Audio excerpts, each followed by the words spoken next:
નમસ્તે, મારું નામ હેતલ ભટ્ટ છે. હું મેઘરજની રહેવાસી છું. અમારા ઉમિયા મંડળ દ્વારા નેચરલ સાબુ બનાવવાનું કામ ચાલીએ છીએ.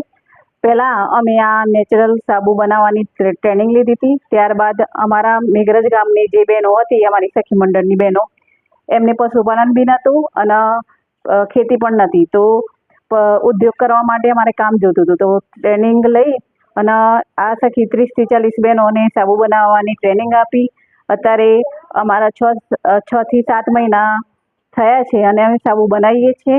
અને અમારા નેચરલ સાબુ છે ગુલાબ, કેસુડો, લીમડો, મુલતાની માટી, મેસૂરનો સાબુ, અલગ અલગ 20 પ્રકારના સાબુ બનાવીએ છીએ. અને આ સાબુ બનાવવાથી અમારી બહેનોને રોજગારી મળે છે.